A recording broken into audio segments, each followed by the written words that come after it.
Arceau. Toute dentelle en frivolité représente une combinaison de quelques éléments dont deux principaux sont anneau et arceau. Nous avons étudié le premier élément, l'anneau, dans la leçon précédente. Cette leçon-ci est consacrée à l'arceau. On peut réaliser l'arceau avec deux navettes ou avec une navette et le fil de la pelote. Et si on travaille avec deux navettes, il faut nouer les deux fils.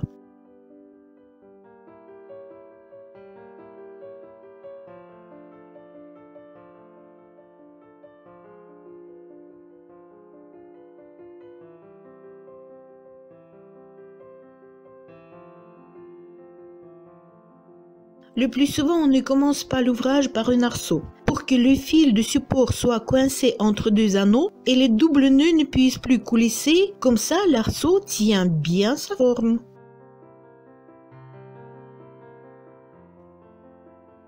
On peut se servir directement du fil de la pelote si on utilise le fil d'une seule couleur. Cela permet d'économiser le fil et de ne pas perdre du temps pour remplir la deuxième navette.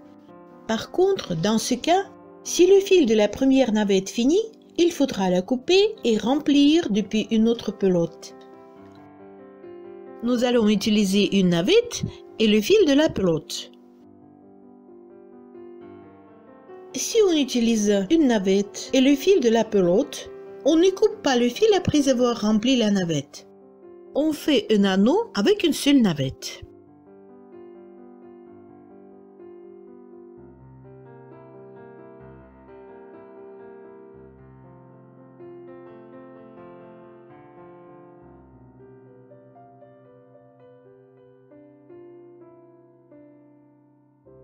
Voilà, l'anneau est terminé.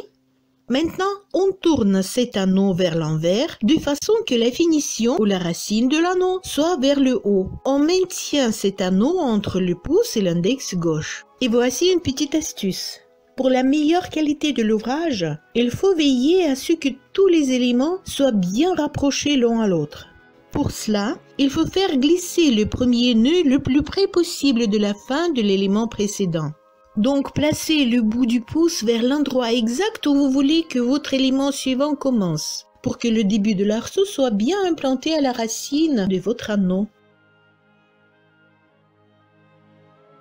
Maintenant, on forme le fil de support pour réaliser un arceau. On passe le fil de la pelote par-dessus du majeur et de l'annulaire de la main gauche. Ensuite, on enroule le fil autour de l'auriculaire gauche au moins 2 fois. Et on laisse pendre le fil de la pelote ou de la deuxième navette. Si le fil est très glissant, il faudra peut-être faire jusqu'à 4 à 5 tours, parfois même successivement autour de l'auriculaire et de l'annulaire pour qu'il y ait une certaine tension du fil et le fil ne se déroule pas librement. Le fil ne doit pas être trop serré non plus pour que vous puissiez le laisser se dérouler doucement en écartant l'index et le majeur davantage. On peut également coincer le fil en pliant légèrement l'auriculaire, comme ceci. On écarte l'index et le majeur pour tendre le fil du support. Voici l'espace du travail. Maintenant, on prend la navette dans la main droite. Le fil est trop long parce qu'on vient de réaliser l'anneau avec ce fil et on n'a plus besoin de cette longueur. Il faut faire entrer le fil. Et on réalise une quantité de double nœuds du picot nécessaire pour l'arceau en suivant les indications du modèle ou de votre motif.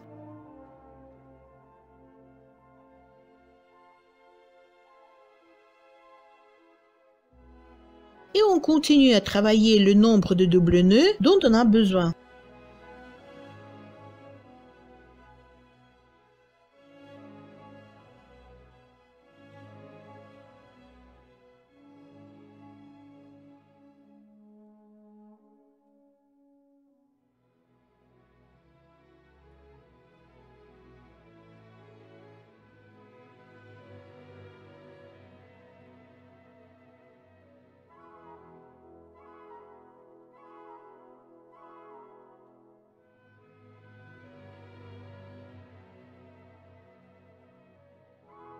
Ayant terminé tous les doubles nœuds nécessaires, tirez légèrement sur le fil de la navette.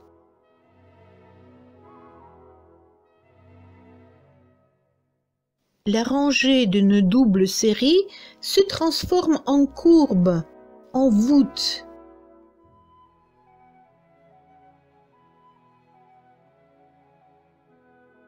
Les chapeaux des nœuds étant sur le côté extérieur de la courbe. Il faut tenir compte de ce fait en commençant chaque arceau. Si on a besoin que l'arceau soit courbé en cuvette, alors il faut retourner le travail. Encore une petite astuce. Quand on fait l'arceau sur le côté envers, avant de commencer à faire les nœuds doubles, selon le motif, il faut d'abord réaliser la deuxième moitié du double nœud, le nœud envers. Et ensuite continuer le travail comme d'habitude. On peut voir le même travail réalisé en respectant cette règle à l'endroit et à l'envers. On peut remarquer que la liaison de deux éléments a un aspect différent. À l'endroit, ce motif semble plus régulier, plus joli. La même chose pour ce motif. Voici le côté endroit où tout est bien régulier, tout est correct. Et sur le côté envers, la liaison entre les arceaux de couleurs différentes semble moins soignée.